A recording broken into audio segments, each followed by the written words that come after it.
بسم اللہ الرحمن الرحیم بسم اللہ الرحمن الرحیم ویجبان ایضا مضافا الى ما ذکر للتکلم ناسجا وللتسلیم فی الاولین ناسجا الى آخرہ۔ موضوع ہمارا یہ چل رہا ہے، اگر کوئی شخص نماز میں کسی جزء واجب کو بھول جاتا ہے اور اس کے بجا لانے کا محل بھی گزر جاتا ہے، پھر اس کو یاد آتا ہے تو اب کیا کرے۔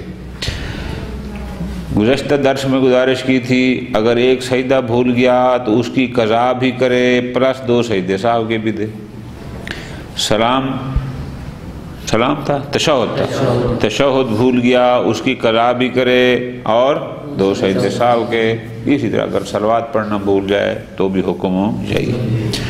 آج 5 چیزیں اور بیان فرما رہے ہیں کہ اگر ان کو بھول گیا، قضا ان کی نہیں ہے لیکن شاباش۔ نمبر 1، بھول کر کلام کر بیٹھا، ظاہر اب قضا کا کوئی تصور ہی نہیں ہے۔ جہاں سلام نہیں پڑھنا تھا وہاں بھول کر سلام پر بیٹھا۔ اسی طرح فرماتے ہیں اور ہاں جی، کوئی بھی کمی یا زیادتی جو مبتلائے صلاۃ نہ ہو، زیادتی کر بیٹھا، کوئی کمی کر بیٹھا، 4 ہو گئے۔ نمبر 5، 4 اور 5 کے درمیان شک ہوا، اور شک اس جگہ ہوا ہے جہاں نماز صحیح ہو، باطل نہ ہو۔ یہ یاد رکھنا، 4 اور 5 کے صورت میں نماز باطل وہاں ہوتی ہے اگر شک کو رکوع کے بعد اور سجدوں سے پہلے، اور صحیح وہاں ہوتی ہے جہاں شک کو 2 سجدوں کے بعد۔ وہاں بیٹھ جائے گا اور 2 سجدے سہو کے کرے گا اور بس، ٹھیک ہے۔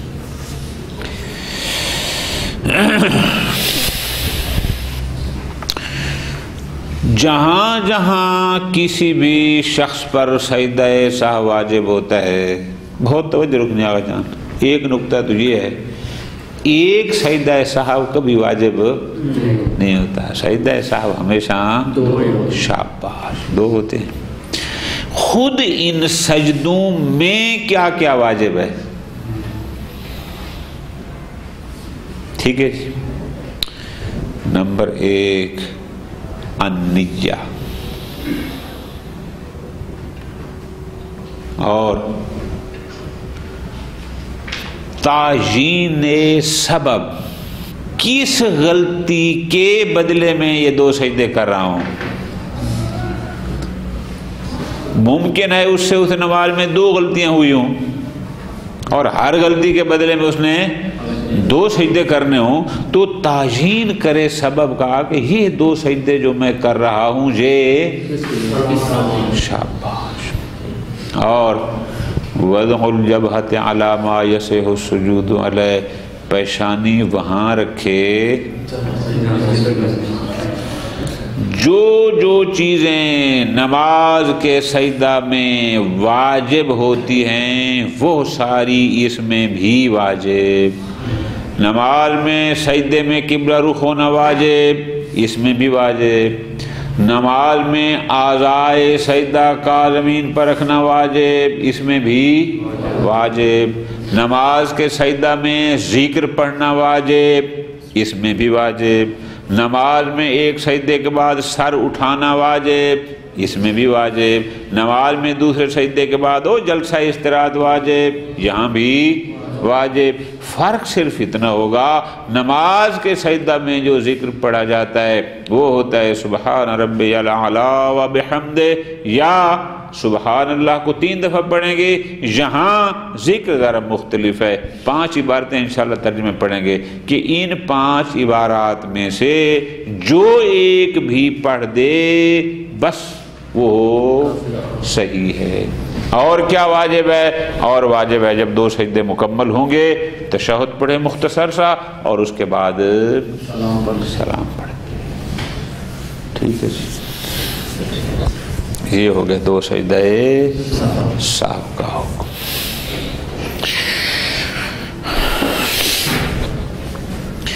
وَيَجِبَانِ أَيْضًا، یہی 2 سجدے ایک تو ان 3 کاموں کے لیے واجب ہے نا، ایضاً یعنی ان کے علاوہ بھی کچھ کام ہیں کہ جن کے لیے فقط سجدے واجب ہیں۔ شاباش۔ مضافاً الی ما ذکر، سجدہ واحدہ تشہد اور صلوات کے علاوہ باقی جن کاموں کے لیے 2 سجدے سہو کے واجب ہیں، یاجبان تثنیہ آ گیا نا، یعنی 2 سجدے واجب ہیں، وہ ہیں لِلتَّکَلُّمِ نَاسِیًا، بھول کر اگر نماز میں کوئی گفتگو ہو گئی، اور وَلِلتَّسْلِیمِ فِی الْأُولَیَینِ نَاسِیًا، دوسری رکعت پر میں فقط تشہد پڑھنا تھا، جیسے مغرب ہو گئی، عشاء ہو گئی، ظہر ہو گئی، عصر ہو گئی، لیکن یہ غلطی کر کے وہاں پر سلام پڑھ بیٹھتا ہے۔ آگے شہید ثانی فرماتے ہیں بات فقط پہلی 2 رکعتوں کی نہیں ہے، بل للتسلیم فی غیر محلہ مطلقا، جہاں سلام نہیں پڑھنا تھا اور یہ سلام پڑھ بیٹھا، وہ چاہے پہلی رکعت ہو چاہے تیسری رکعت ہو، اس سے فرق نہیں پڑتا، جہاں بھی سلام پڑھنا واجب نہیں تھا اور یہ پڑھ بیٹھا ہے، نماز باطل نہیں ہوگی، البتہ بعد میں 2 سجدے شاباش۔ آگے فرماتے ہیں وَالضَّابِطُ وُجُوبُهُمَا، بلکہ ہم آپ کو ایک قاعدہ بتا دیں، ایک کلیہ قاعدہ کہ 2 سجدے سہو کے کہاں واجب ہوں گے۔ ضابطہ کلیہ یہ ہے لِلزِّیَادَةِ او النَّقِیصَةِ غیر المبطلۃ للصلاۃ، ہر وہ زیادتی جو نماز کو باطل کرنے والی نہ ہو، ہر وہ کمی جو نماز کو باطل کرنے والی نہ ہو، بس اگر اس سے ہو جائے تو قاعدہ کہاں سے لیا ہے؟ روایت سفیان بن سمت کی امام صادق علیہ السلام سے، روایت آغا وسائل الشیعہ میں ہے، روایت سفیان کی امام صادق سے کہ امام نے فرمایا تسجد سجدۃ السہو فی کل زیادۃ تدخل علیک او نقصان، تجھ سے نماز میں جو بھی کمی ہو جائے یا کوئی زیادتی، اس کے لیے تو 2 سجدے سہو کے کر، یہ ہے روایت، اور اس سے ہم نے قانون لیا ہے کہ ہر کمی اور زیادتی کے لیے 2 سجدے سہو کے ہوں گے۔ ٹھیک ہو گیا؟ اچھا جی، ختم ہوگی بات، بہت توجہ جناب۔ جب قانون بن گیا کہ ہر کمی اور زیادتی کے لیے سجدے سہو کے ہیں، تو ممکن ہے وہ کمی یا زیادتی کسی عمل واجب کی ہو لیکن مبتلا نہ ہو، اور ممکن ہے وہ کمی یا زیادتی کسی مستحب عمل کی ہو۔ اس کی وضاحت فرماتے ہیں اور وَيَتَنَاوَلُ ذَلِكَ، یہ جب قانون بن گیا کہ ہر کمی اور زیادتی کے لیے، تو یہ ضابطہ شامل ہے کس کو؟ زیادت المندوب ناسیاً، کہ اگر بھول کر کوئی مستحب مثلا قنوت پڑھنی تھی دوسری رکعت میں، یہ پہلی میں بھی پڑھ دی اس نے یا تیسری میں پڑھ دی، ونقصان ہے، یا دوسری میں قنوت پڑھنی تھی اور اس نے شاباش نہ پڑھی مثلا۔ کب یہ کمی زیادتی ہوگی، نقصان کب ہوگا؟ فرماتے ہیں یہ کمی اس وقت ہوگی، الفاظ پہ غور میری جان، کمی اس وقت کہیں گے قنوت نہ پڑھنے کو، حیث یکون قد عزم علی فعلہ، اس کا عزم تھا، پکا ارادہ تھا کہ یہ مستحب کام میں نے کرنا ہے اور رہ گیا، تب نقصان کہیں گے نا، لیکن اس کا پروگرام ہی نہیں تھا اس مستحب کو کرنے کا، پھر نقصان کا تصور تو نقصان تب ہوگا کہ قد عزم علی فعلہ، اس کا عزم تھا کہ میں اس کو کروں گا اور نہ ہوا، مثل قنوت کے۔ تو یہ قانون ان دونوں کو، مستحب کی زیادتی کو بھی شامل ہو گیا اور نقصان کو بھی۔ شہید ثانی فرماتے ہیں الاجود خروج الثانی، میرے نزدیک مستحب کی کمی وہ اس قانون میں کیوں فرماتے اس لیے اذ لا یسمى ذلک نقصانا، اگر کوئی بندہ قنوت نہیں پڑھتا تو اس کو نقص فی الصلاۃ نہیں کہتے. ٹھیک ہے. اچھا جناب، اگر اس نے ایک قنوت اضافی پڑھ دی زیادتی تو ہو گئی نا. وفی دخول الاول نظر، مجھے تو مستحب کی زیادتی بھی اس قانون میں آ جائے اور اس کے لیے 2 سجدے صاحب کیوں صریح فتویٰ نہیں دیتا، لیکن اشکال مجھے اس میں نظر ہے. ابھی میں دیکھ رہا ہوں اس کا، میں نہیں کہتا کہ سجدے واجب ہیں. وجہ یہ ہے لأن السہو لا یزید عن العمد، اگر کسی مستحب کو وہ جان بوجھ کر کرتا ہے، آیا نماز واجب خراب ہو جائے گی؟ نہیں ہوگی. تو اگر سہون زیادتی ہو جائے تو کیا فرق پڑتا ہے؟ جب عمدی زیادتی کسی مستحب عمل کی، دیکھو جی ہم سجدے میں کبھی دعا پڑھتے ہیں کبھی نہیں پڑھتے، اگر عمدن ہم ہر سجدے میں دعا پڑھیں تو آیا نماز کے لیے فرق پڑے گا؟ نہیں پڑے گا. سجدہ صاحب ہوگا؟ نہیں ہوگا. تو اگر بھول کے مستحب کی زیادتی ہوگی تو اس سے کیا فرق پڑتا ہے؟ لہذا وہ کہتے ہیں کہ فی زیادت ہی نظر. ختم. فی الدروس ان القول بوجوبہما لکل زیادت و نقصان لم نظفر بقائلہ ولا بمأخذہ. بہت توجہ کے ساتھ شہید اول نے دروس میں یہ فرمایا ہے، لمحہ کی بات نہیں ہے. دروس میں کیا فرمایا کہ ان القائل بوجوبہما، کہ کوئی ایسا فقیہ ہو جو ہر زیادتی اور کمی کے لیے 2 سجدہ سہو کے وجوب کا قائل ہو. لم نذکر بقائل، مجھے تو ایسا کوئی فقیہ نہیں ملا کہ جو کہتا ہو کہ ہر کمی اور زیادتی کے لیے 2 سجدے صاحب کے واجب ہیں. ولا بماخذ، اور نہ مجھے اس کا کوئی ماخذ ملا ہے کہ یہ حکم لیا کہاں سے گیا ہے. یعنی شہید نے دروس میں تو یہ فرمایا. شہید ثانی فرماتے ہیں والماخذ ما ذکرنا ہو. جناب شہید اول ماخذ ہم نے بتایا ہے نا کہ وسائل الشریعہ میں ہے، روایت سفیان بن سمت ہے کہ امام نے فرمایا جب بھی تجھ سے کوئی کمی یا زیادتی ہو جائے اس کے لیے تو 2 سجدے صاحب کے کر. یہ ماخذ ہے نا، بس یہ قانون ہو گیا. اور آگے فرماتے ہیں وَهُوَ مِن جُمْلَةِ الْقَائِلِينَ بِهِ، خود شہید اول بھی دروس میں نہیں لیکن باقی کتب میں خود لمحہ میں بھی اس بات کے قائل ہیں کہ کمی اور زیادتی کے لیے ایک. پھر آپ نے فرمایا کہ مجھے تو کوئی نہیں ملا کہ جو اس کے وجوب کا قائل ہو کہ ہر کمی اور زیادتی کے لیے 2 سجدے صاحب کرو. ہم کہتے ہیں جناب وقبلہ، جناب سے پہلے الفاضل، فاضل سے مراد ہوتے ہیں علامہ ہلی، جہاں پر لفظ فاضلان ہے اس سے مراد ہوتا ہے علامہ ہلی اور محقق ہلی جن کی شرح الاسلام ہے. فاضلان اگر کہیں ہے تو ان سے مراد ہوتے ہیں. اکیلا لفظ فاضل ہو تو اس سے مراد ہوتے ہیں علامہ ہلی. جناب سے پہلے علامہ ملی بھی اسی نظریے کے قائل ہیں. علامہ ہلی تو بعد کی بات ہے، ان سے پہلے شیخ صدوق بھی اس کے قائل ہیں. آپ کیسے فرماتے ہیں کہ مجھے کوئی نہیں ملا جو ہر کمی اور زیادتی کے لیے ختم. اور فرماتے ہیں 2 سجدے صاحب کے واجب ہیں للقیام فی موضع قعود، جہاں بیٹھنا تھا وہاں کھڑا ہو گیا، وہ عکس ہی جہاں کھڑا ہونا تھا وہاں بیٹھا رہا، اس کے لیے بھی. لیکن کب؟ ناسیاً، بھول کر.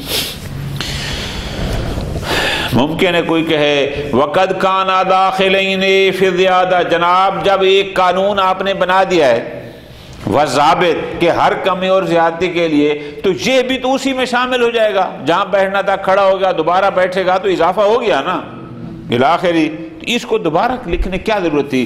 فرماتے ہیں یہ اس لیے خصہما تاکیدن، اس قیام مقام قعود پر اور قعود مقام قیام میں اس کی ذرا تاکید نصوص میں اس کا ذکر ہے.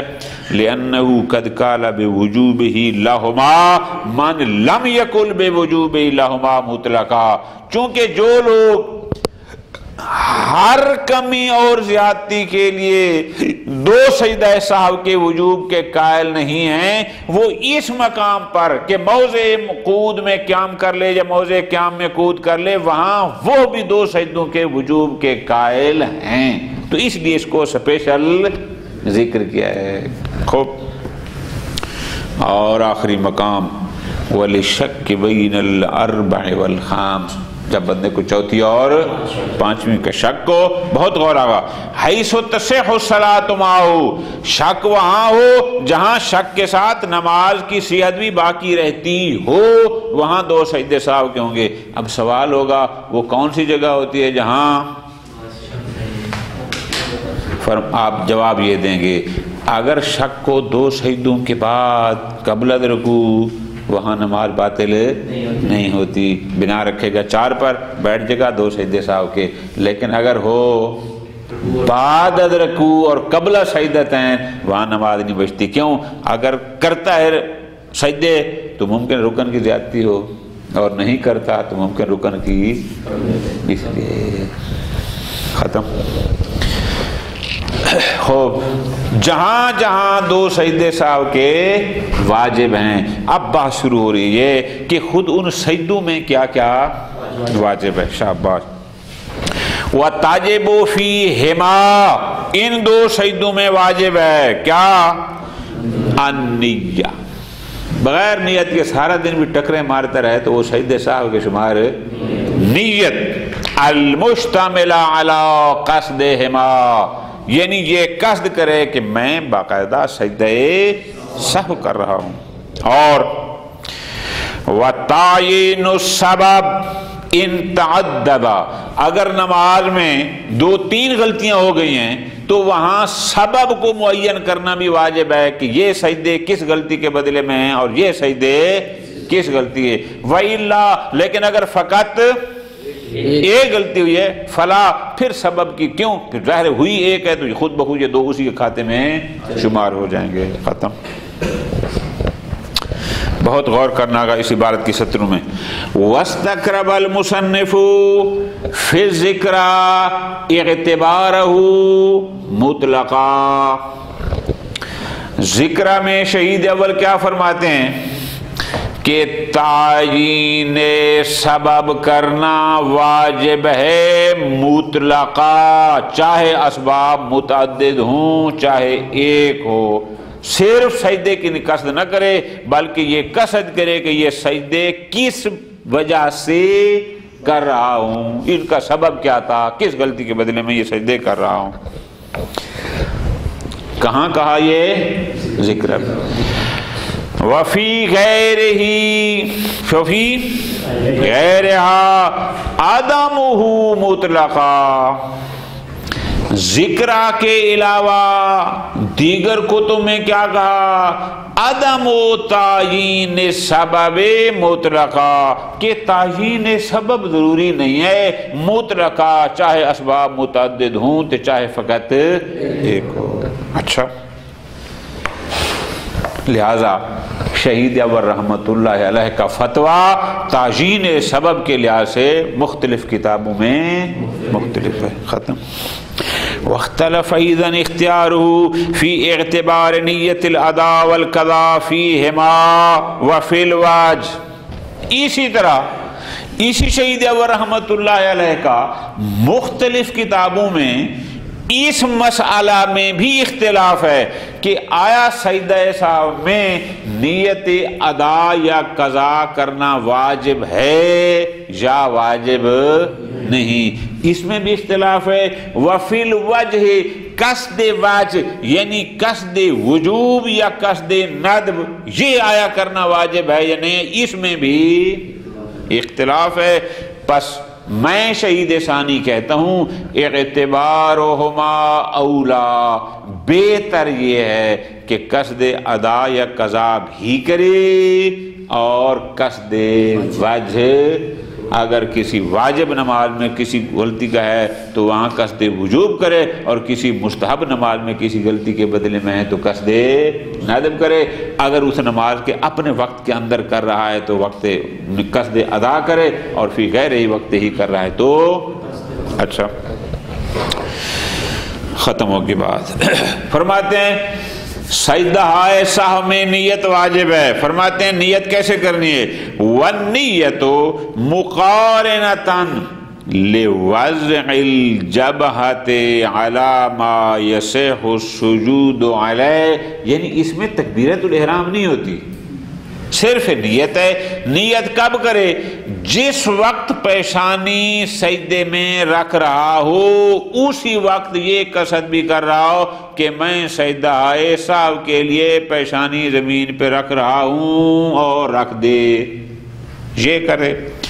او بعد الواجب، یا نہیں بے شک پیشانی کو زمین پر سجدے گاہ پر ٹیک لے، ٹیکنے کے بعد پھر قصد کرے کہ ابھی جو میں نے پیشانی رکھی ہے میں نے رکھی ہے یہ سجدہ سہو بجا لانے کے لیے.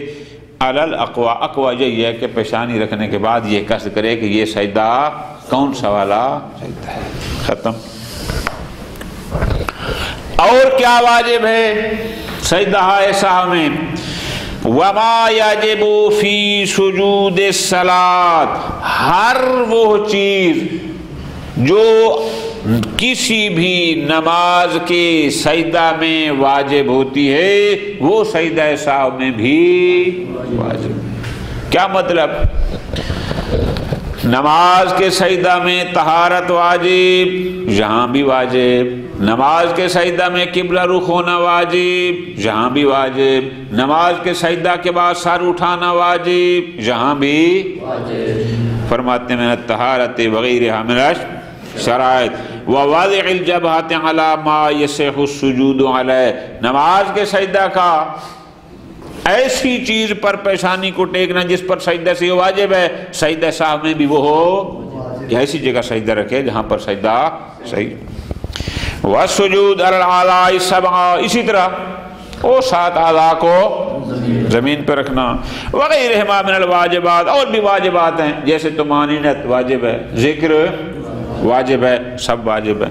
الا انہ ہونا فرق اتنا ہے کہ وہاں سجدے میں 3 دفعہ سبحان اللہ پڑھنا ہے یا سبحان ربی الاعلیٰ پڑھنا ہے، لیکن سجدہ سہو کا ذکر ان سے ذرا مختلف ہے. ٹھیک ہے جی. سجدہ سہو میں کیا پڑھنا ہے کہ وہ صحیح ہو جائے؟ تقریباً 5 ذکر شہید نے کیے ہیں کہ ان میں سے جو بھی پڑھ دے بس اس کا سجدہ صحیح ہوگا. بہت غور سے آگا ترتیب یاد رکھنا. نمبر 1 بسم اللہ وباللہ وصلی اللہ علی محمد وآل محمد. ایک اس طرح پڑھے تو بھی ٹھیک ہے. بسم اللہ وباللہ وصلی اللہ علی محمد وعلی آل محمد، یہ ہو گیا. بسم اللہ وباللہ اللہم صلی علی محمد وآل محمد. کتنے ہو گئے؟ اچھا. بسم اللہ وباللہ والسلام علیکہ ایہا النبی ورحمۃ اللہ وبرکاتہ. 4 بسم اللہ وباللہ السلام علیکہ ایہا النبی ورحمۃ اللہ وبرکاتہ. کتنے ہو گئے؟ 5. اور بحذف واو العطف من السلام. فرماتے ہیں شہید ثانی والجمیع مروی، یہ 5 کی 5 عبارتیں روایات میں موجود ہیں. مجھے ان جو بھی پڑھ دے بس یہ کافی ہے. ٹھیک ہو گیا جی، پڑھ لی، سجدے ہو گئے، ذکر بھی پڑھ لی. پھر ثم یتشہد بعد رفع راسہ معتدلا، جب 2 سجدے سہو کر لے گا پھر آرام سے یعنی سر اٹھا کے معتدل، جیسے عام روٹین میں انسان بیٹھتا ہے بیٹھ جائے، اور بیٹھنے کے بعد کیا کرے؟ تشہد پڑھے ویسلم اور پھر سلام. ھذا هو المشہور بین الاصحاب. علماء امامیہ میں سجدہ سہو کی ادائیگی میں جو مشہور نظریات ہیں وہ تو یہی ہیں جو ہم نے بیان کر دیے. والروایت الصحیحہ دالۃ علی، روایت صحیحہ بھی اسی پر دلالت کرتی ہے کہ اس کے بعد تشہد بھی ہے، فلاں بھی۔ وفیہ اقوال اخر، سجدہ سہو کے بارے میں کچھ اور نظریات بھی ہیں جو ہمارے حساب سے ضعیفۃ المستند کہ جن روایات سے ان کا استنباط کیا گیا ہے ہمارے حساب سے وہ ضعیف ہیں۔ مثلا بعض کیا کہتے ہیں، وہ کہتے ہیں جو کچھ نماز کے سجدوں میں واجب ہے وہ سجدہ سہو میں واجب نہیں۔ بعض کہتے ہیں سجدہ سہو میں اصلاً ذکر واجب نہیں، بعض کہتے ہیں سجدہ سہو کے بعد تشہد واجب نہیں، لیکن ہمارے نزدیک یہ اقوال ضعیفۃ المستند ہیں۔ وصلی اللہ علی محمد وعلیہ